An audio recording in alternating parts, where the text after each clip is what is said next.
Kody Brown flew across the country with a list in his pocket and an apology on his lips. But what came out of his mouth was not the deep soul-searching acknowledgement that decades of marriage deserved. It was barely a whisper of accountability, and yet the moment those hollow words hit Janelle's ears, something inside her shifted, not toward forgiveness, toward realization. Because in that stilted, rehearsed moment of Kody's so-called apology tour, Janelle Brown finally began to see the truth about the utopia she had sacrificed everything for. He sat across from her, this man she had spent over 30 years building a life with, and he told her he was sorry for being angry. That was it. No acknowledgement of the specific wounds he had inflicted, no recognition of how he had abandoned her children, dismissed her needs, or treated her like an afterthought, while elevating Robyn to queen status. Just a generic catch-all statement that he was sorry nobody deserved his anger. And Janelle's response was heartbreaking. She said, "Wow." She said, "Thanks." She looked at him like he had just handed her a gift when all he had given her was crumbs. This is the moment that exposed everything. Not because of what Kody said, but because of what Janelle's reaction revealed about how little she had been given for so long. This woman had been so starved of basic human decency from her own husband that a vague, responsibility-dodging apology made her eyes go soft. She told him she did not recognize the angry man he had become. She admitted she had mourned the family more than she had mourned their actual relationship. And right there, in that confession, the cracks in the utopia started to show. Sources close to the situation have long suggested that Kody Brown sold his wives on a dream. A vision of plural marriage where love multiplied instead of divided. Where sister wives would raise children together, share resources, and grow old on a porch surrounded by grandchildren. Janelle bought that dream completely. She invested her entire adult life into building something she believed would be beautiful. But that dream was never real. It was a recruitment tool, a manipulation tactic. And now, sitting across from a man who could not even apologize properly, Janelle was starting to see the outlines of the scam. The most devastating part was watching her turn the blame inward. She admitted she probably should have focused more on her relationship with Kody instead of the family. She said she lost track of what they had together. This is a woman beginning to process that she sacrificed her marriage, her individual needs, and her own happiness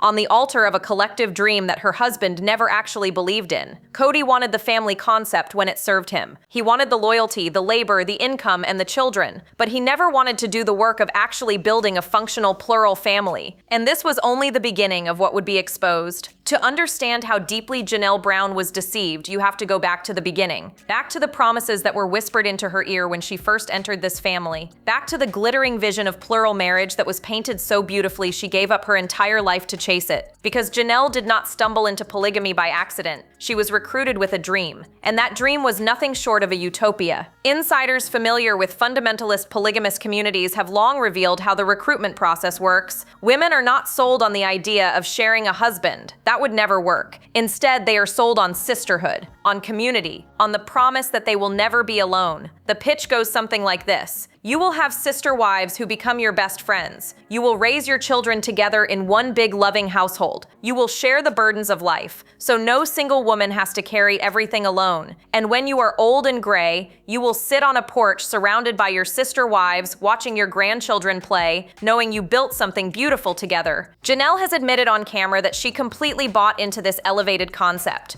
She believed she was signing up for a communal experience where the family unit would be stronger than any individual relationship. She convinced herself that the trade-off of sharing her husband was worth it because of what she would gain in return. A built-in support system, a village to raise her children, a legacy that would outlast any traditional marriage. This is the utopia that Kody Brown and the culture he came from sold to these women. And for decades, Janelle clung to it. She defended the family structure even when it was clearly failing. She minimized her own needs because she believed the collective mattered more than the individual. She watched Kody pour his time and attention into Robyn and told herself it was fine because the family was what really counted. The utopia promise became her coping mechanism, her shield against the painful reality that her husband did not prioritize her. But here is the thing about utopias. They do not exist. They are fantasies designed to control people, to keep them working toward an impossible goal while someone else reaps the benefits. Kody got 4 wives who gave him children, income, and a television empire. He got decades of loyalty and labor. And what did Janelle get? She got a husband who was never fully present. She got holidays alone. She got her children dismissed and attacked. She got an RV in the driveway while Robyn lived in a mansion. The utopia was always a scam. It was a bait and switch of the cruelest kind. Janelle gave her youth, her dreams, and her marriage to a vision that was never going to materialize. And now, watching her react to Kody's empty apology, it was becoming painfully clear that she was finally starting to see the lie for what it was. But the depth of her sacrifice went even further than anyone realized. What came out of Janelle's mouth next was not just a confession. It was a eulogy for the woman she used to be. Sitting across from Kody, processing his bare minimum apology, Janelle said the words that revealed exactly how much she had sacrificed for the Utopia lie. She admitted that when she finally left Kody, she thought about the family so much more than their actual relationship. She said she and Kody especially held that ideal of the family unit. And then she delivered the gut punch. She said she probably should have focused more on their relationship and not so much on the family, that it might have been detrimental. Let that sink in for a moment. This woman spent over 3 decades in a marriage, and she is now realizing in real time that she neglected her own relationship because she was too busy chasing a collective dream. She lost herself in the Utopia. She buried her individual needs so deep that she forgot they existed. And now, triggered by Kody's hollow apology, all of that suppressed truth was flooding to the surface. This is what makes the whole situation so tragic. Janelle was not a passive participant in her own neglect. She actively chose the family over her marriage because that is what she was taught to do. The polygamist framework told her that individual relationships were secondary to the collective good, that a righteous wife puts the family first and trusts that everything else will fall into place.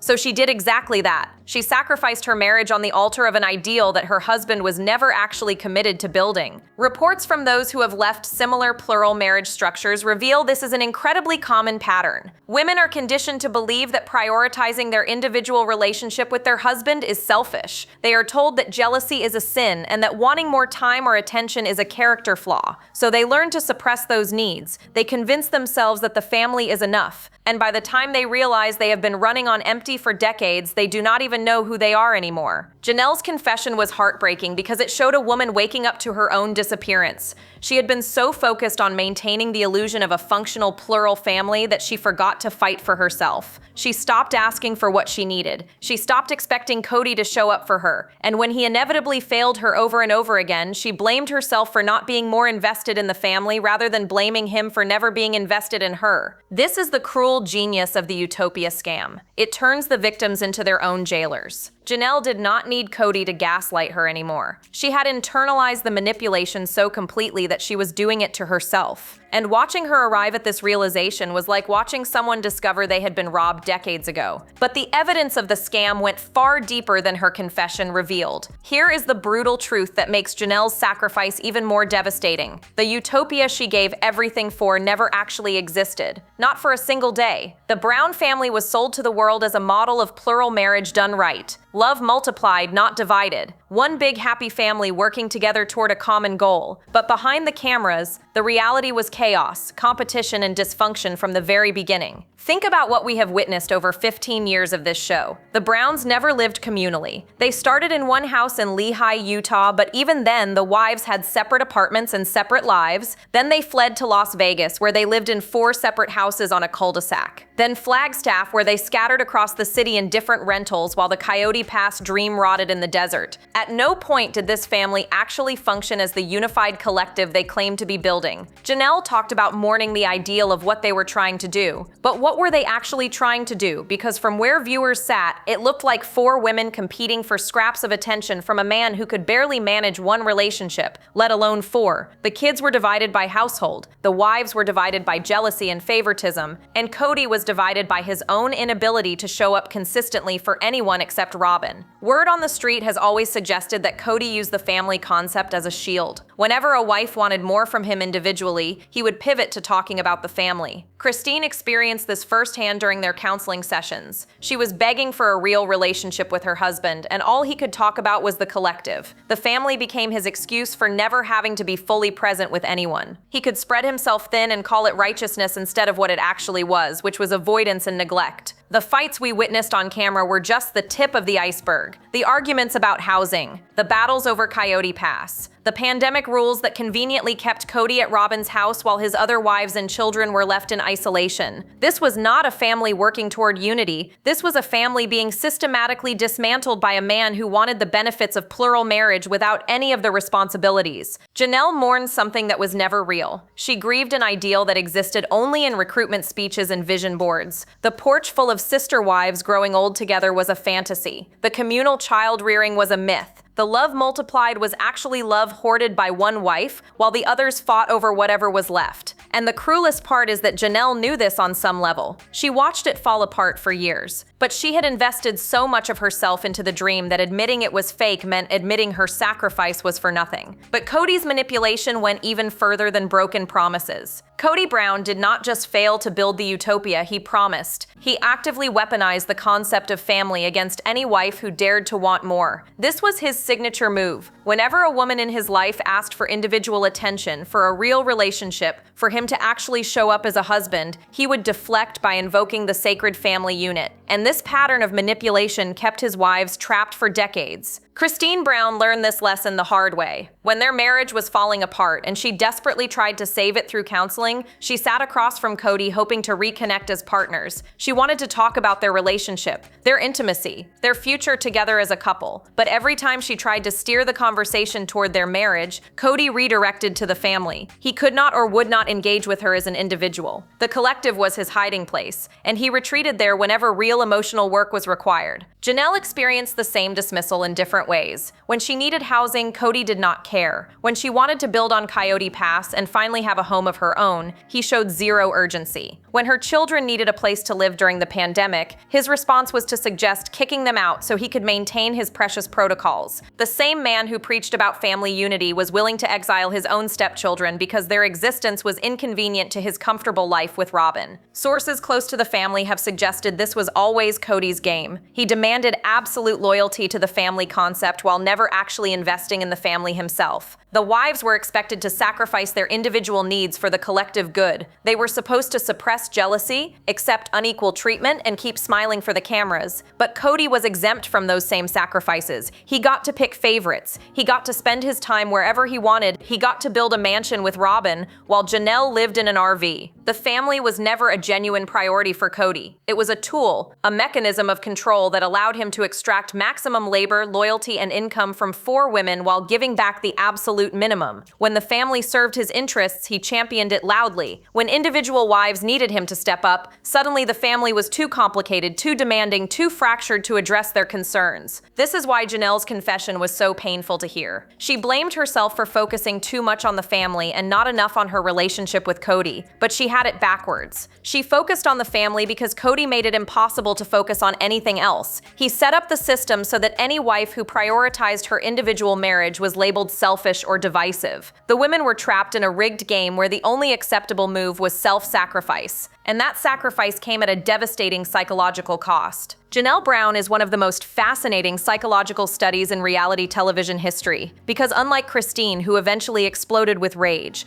or Mary, who retreated into isolation, Janelle adapted. She built an entire internal framework to survive a marriage that was starving her. And that survival mechanism worked beautifully for decades, until it became the very thing that kept her imprisoned. Here is how it worked. Janelle knew on some level that she was not getting what she needed from Kody. She knew he was not showing up for her the way a husband should. She watched him light up around Robyn while barely acknowledging her existence. She felt the sting of being overlooked, undervalued, and dismissed. But instead of confronting that pain, she reframed it. She told herself that the trade-off for sharing her husband was this incredible family she was building. She convinced herself that what she was gaining in sisterhood and community was worth what she was losing in intimacy and attention. This is a classic trauma response. When you cannot escape a painful situation, your brain finds ways to make it tolerable. Janelle suppressed her jealousy by telling herself jealousy was beneath her. She minimized her loneliness by focusing on her children and her work. She refused to admit she was ever without, even when she was clearly painfully without, because admitting the truth would have meant admitting that her entire life was built on a lie. Insiders who have studied families like the Browns suggest this coping pattern is incredibly common among plural wives. The women are taught that wanting more is sinful, that jealousy is a character flaw they need to pray away, that a righteous wife finds joy in her husband's other relationships instead of pain. So they learn to gaslight themselves. They become their own oppressors, policing suppressing their emotions so thoroughly that they lose touch with what they actually feel. Janelle was the master of this. She prided herself on being the logical one, the unemotional one, the wife who never caused drama. But that persona came at a cost.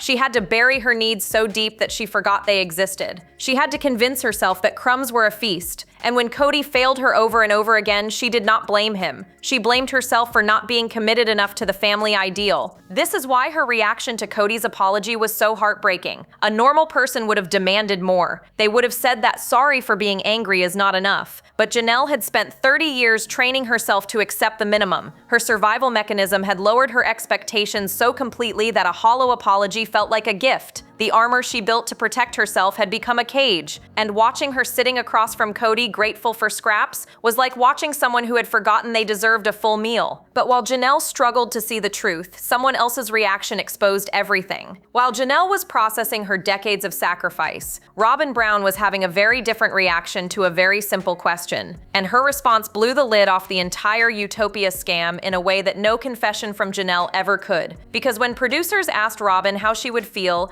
if one of the ex-wives wanted to return to the family, she did not light up with hope. She completely short-circuited. Watch the footage carefully. The instant that question left the producer's mouth, Robyn's face contorted into something between confusion and horror. She stuttered the words back. Return to the family? She shook her head for a full 10 seconds in what can only be described as a visceral, emphatic rejection of the entire concept. This was not a woman dreaming of reunion. This was a woman confronting her worst nightmare. Robyn has spent years cultivating a very specific image. She positioned herself as the wife who truly wanted sister wives, the one who grieved the dissolution of the Plural family more than anyone, the keeper of the dream who still fantasized about growing old on that famous porch surrounded by her sister wives. But one unexpected question from a producer demolished that entire narrative in seconds. If Robyn genuinely mourned the loss of her sister wives, this question should have been easy. She should have smiled and said of course they would welcome anyone back with open arms. That would have aligned perfectly with everything she has claimed to believe. Instead, she panicked. She said she did not even want to answer the question. She claimed it was making her sad, but her body language screamed something entirely different. And then she threatened to leave the set entirely if they kept talking about it. The most revealing moment came when she tried to explain her breakdown. She claimed the producer had opened a portal of hope and that she had never even thought about the possibility of reconciliation. Then she delivered the line that exposed everything. Hope is dangerous sometimes. Let that sink in. A woman who supposedly dreams of her sister wives returning just called that hope dangerous. Dangerous to whom exactly? Reports have long suggested that Robyn never wanted to share Kody, that her goal from the beginning was to become the primary wife, the legal wife, the only wife who truly mattered. And now that she has achieved that status, the thought of anyone returning is not a comfort. It is a threat. It is dangerous to the life she has built.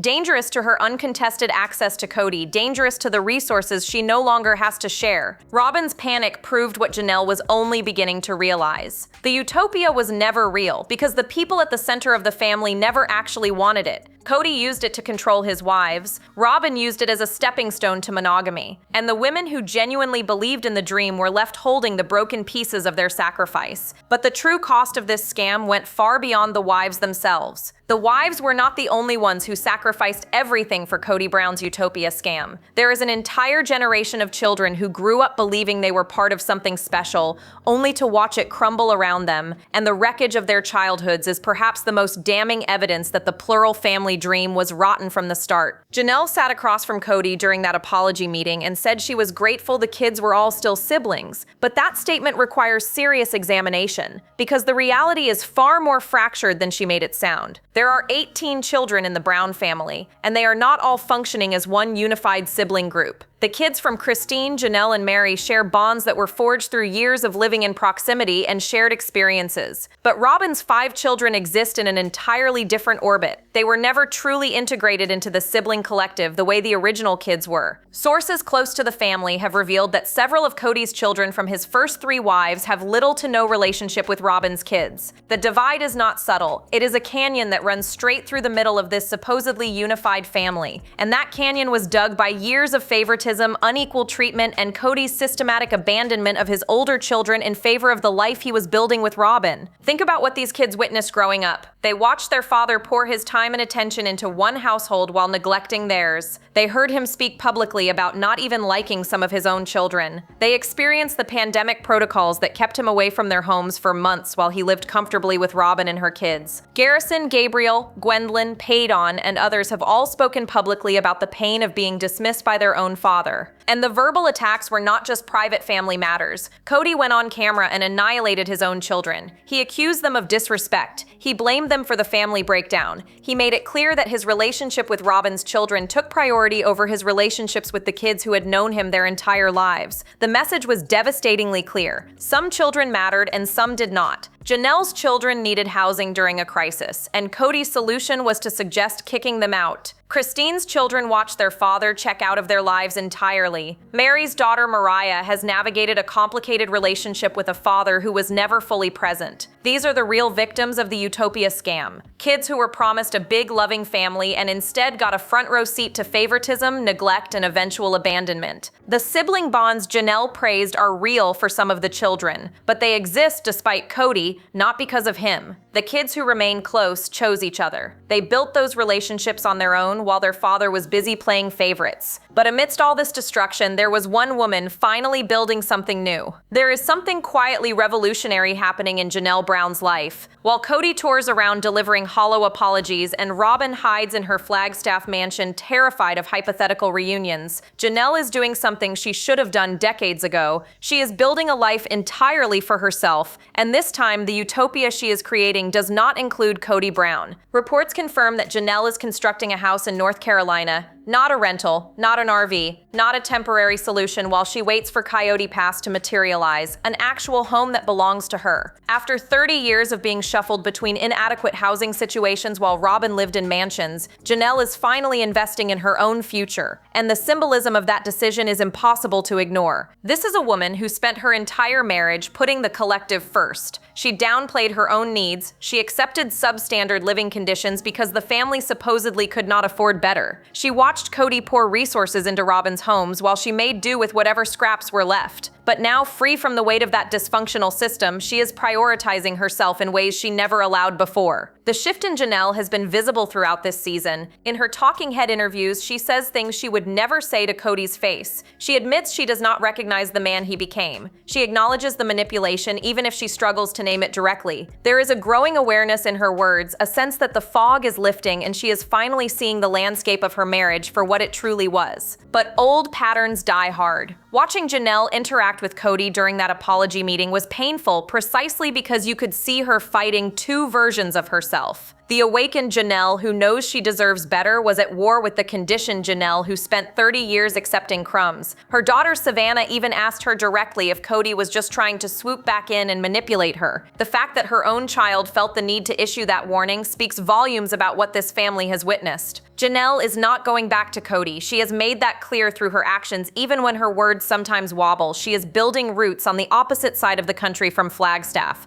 She is investing in her relationship with her children, the people who actually showed up for her when Kody would not. She is writing a new chapter that does not include waiting around for a man who never prioritized her. The Utopia scam cost Janelle the best decades of her life. It cost her a real partnership. It cost her the experience of being someone's first choice, but it did not cost her everything. She still has time, she still has her children, and she still has the chance to build something real now that she has finally stopped chasing something fake. But Janelle was not the only one refusing to play along anymore. Kody Brown's apology tour is not about healing, it is about reputation management. After years of being exposed as a neglectful husband, an absent father, and a manipulative patriarch, Kody is scrambling to rewrite the narrative before his legacy is permanently cemented as the villain of his own story. But the women who sacrificed everything for his Utopia scam are no longer playing along. Marie Brown has made it abundantly clear she is not interested in receiving Kody's hollow apologies. After years of existing in spiritual and emotional purgatory, waiting for a husband who openly admitted he did not consider her a wife anymore, she finally walked away. Sources suggest she has no intention of giving Kody the redemption arc he is so desperately seeking. The woman who was once his first wife has moved on entirely, and no amount of rehearsed remorse will change that. Kody Brown is even further beyond his reach. She remarried and built an entirely new life, far from the dysfunction of the Brown family. She has been vocal about the mistreatment she endured, the loneliness she suffered, and the relief she felt when she finally broke free. Kody is not looking backward. She is too busy enjoying a relationship with a man who actually shows up for her. And then there is Janelle. Conflicted, awakening, still processing the magnitude of what she lost. Her reaction to Kody's apology revealed how deeply the conditioning runs. But her actions tell a different story. She is building a home across the country. She is surrounding herself with her children. She is not returning to Flagstaff or to Kody's arms. The Utopia scam may have stolen 30 years of her life,